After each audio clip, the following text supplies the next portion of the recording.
Hey guys, this is Josh from Classic Elite, and this is a video review of Trine 2 Director's Cut on the Wii U. Developed and published by Frozenbyte, Trine 2 is the follow-up to 2009's fantastic puzzle platformer. Basically, if you've played the first Trine, you know what to expect here. It's more of the same, except everything has been improved over the original. Just like any good sequel should strive to do, Trine 2 looks and plays much better than its predecessor. As hard as it is to imagine, yes, I did say everything is better, and that means the visual splendor of the first game has been improved upon. Anyone who talks about Trine 2 can't fail to mention the game's visuals.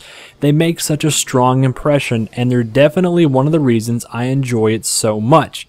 Now, I admit I am a graphics snob, but it's not just high-res texture work and lighting that I'm a fan of here. This game really is the closest thing to a fairy tale painting come to life. It's a 2D left-to-right style platformer at its core, but the levels are of the 2.5D variety, meaning that while you play the game in 2D, the world is actually 3D, a trick that several games try to mimic, but the Trine series takes it to a new level. Forests, beaches, caves, jungles, they're all just some of the worlds you're going to explore, and each one is more stunning than the last. And this is all due, in fact, to a fantastic color palette. It's just meticulously detailed, and they have a fantastic use of lighting. Now, it's not all visual flair. There really is a solid game here under all the pretty stuff.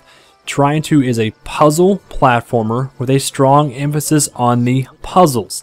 Like the first game, the mechanics for everything revolve around physics, and it's all fairly impressive how you can just pick things up and move them around and use the weight of those items to your advantage. You need to smash a boulder through a wall, then you got to get the momentum going. You want water to reach that plant and make it grow, then take advantage of the fluid dynamics and set up a waterfall using items that you find or create in the environment. That's the beauty of Trine, not just the physical beauty, but the beauty of the mechanics is that each puzzle can be solved in multiple ways using the environment and the unique abilities of your heroes. And yes, that is plural, I said heroes. The original trio returns to save the day once again. You can play as any of the three interchangeable heroes, one character at a time, meaning that at any given moment you hit a button and you swap to the next available character. And that means you have the wizard, who can move objects around and create them out of thin air. You have the knight, who's got a sword and a shield, and he also can switch to a hammer now, and he'll fight for you. And then you have the thief, who shoots arrows and swings through the world with her grappling hook. They're all fantastic characters. They all have a lot of personality, and they all come in handy in unique scenarios.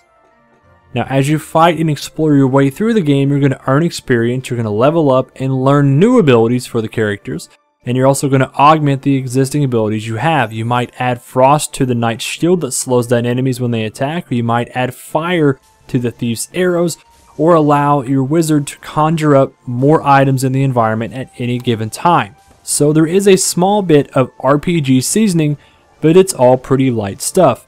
Mostly it just makes the game more fun and gives you more of a reason to explore every nook and cranny to find all of the experience globes. And that's the game in a nutshell. Now, it also features co-op play, which works pretty well on the Wii U. I admit there wasn't a ton of games that I can join online, but I did jump in a few, and it was fun. That is, if everyone plays along cooperatively. You hope so anyway. Two players can't use the same character at any given time, so if you're playing two-player, you could switch to the knight and your friend could be the wizard, or vice versa. Now, co-op isn't necessary to beat the game or anything, and it actually doesn't add a ton to the overall experience, but at times, though, it does feel some of the puzzles were designed with more of a co-op in mind. That means to say that there could be an experience globe or something out of reach that you really need two players to get to. Not saying you can't get to that, but having two players would make it much more accessible. The game is available on multiple platforms, and the Wii U is a great place to enjoy it. Nintendo's console adds lots of little neat features, like being able to play the entire game on your gamepad. There are also a few on-screen controls that can make swapping out your characters a little easier, a little more quick on the draw there. And you can also, like, let's say for example, use the wizard on the touch screen. You can actually draw the boxes that you would conjure up in the world. It's a nice touch, although I really just stuck to using the physical buttons on the controller because they work just fine. For 20 bucks on the Wii U eShop, Trine 2 delivers. It's fun, it's beautiful, and it plays great. I can highly recommend it, and even more so if you have some friends that are going to join in and give you the full experience that Trine 2 has to offer.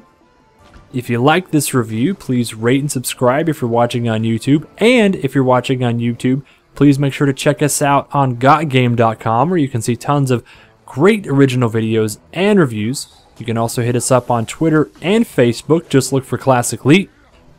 Again, my name is Josh, and I want to thank you guys for watching my video review of Trine 2 Director's Cut on the Wii U.